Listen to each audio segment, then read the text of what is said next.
Prophet said, لا تقوم الساعة حتى تزول الجبال عن أماكنها. The end of time won't come until you see mountains removed from their places. When I was in Mecca, there's mountains have been removed from Mecca. Quwa'iqan, one of the mountains that's known as the Ahad al-Akhshabain. When the angels came to the Prophet ﷺ and they asked him if he wanted to see the mountains that they would يطبقهما على قريش.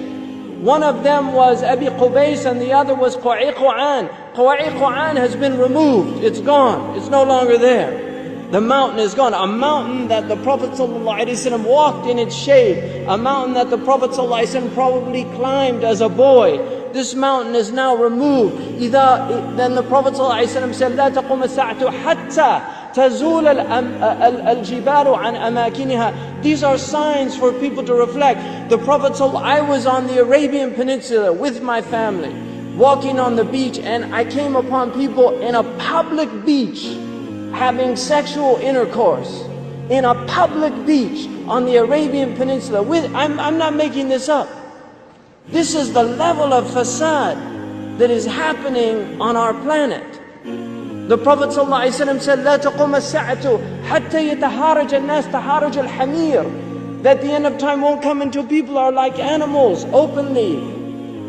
He said, sallallahu alayhi wasallam, that one of the signs of the end of time is civilized people would walk with their thighs exposed in the marketplaces.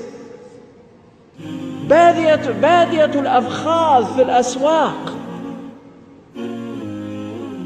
People, pens, he said, would be everywhere. He said that people, out of their love of the world, you would get two-income families. That people would be two-income families. That he said a woman will out حرصا على الدنيا تعين زوجها على التجارة. Out of love for this world, she'll work like her husband to earn livelihood, neglecting the children. Some people are forced to do that. And there's no blame on that. But there's people that just out of love of dunya, they will abandon their children and go out. These are the things that are happening around us. He told us that towards the end of time, you will see the people of the ala, ri'asha yatatawaluna fil bunyan. He said there will be poor people who were the desert people, and they were poor and they were taking care of goats and animals, and then they'll begin to build huge buildings. These are signs before your very eyes.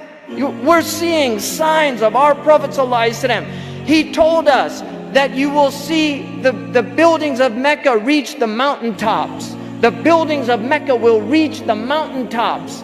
And this is happening in our lifetime. When I first went to Mecca, there were no buildings even close to the tops of the mountains of Mecca. And now it's filled with buildings that are beginning to reach the mountaintops.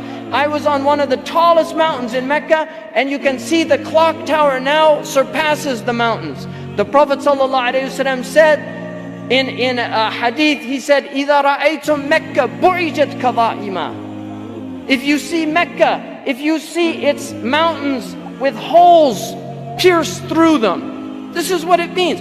بُعِجَتْ كَظَائِمًا وَيَتَسَاوَى بُنْيَانُهَا رُؤُوسَ جِبَالِهَا. And you see the buildings reach or in a riwayah ta'lu, they will actually surpass the mountaintops. And then he said, فَقَدْ أَظَلَّتَ السَّاعَةُ. It means that the Sa'a has cast its shadow.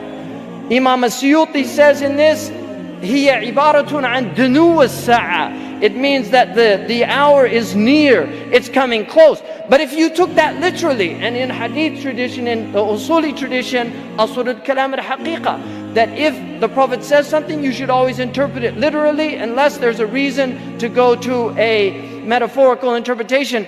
Now we have the clock tower casting a shadow over the Kaaba. So the clock tower, what do they call it in Saudi Arabia? الساعة. لقد أظلت الساعة. You could take it literally. The clock has cast its shadow over the Kaaba.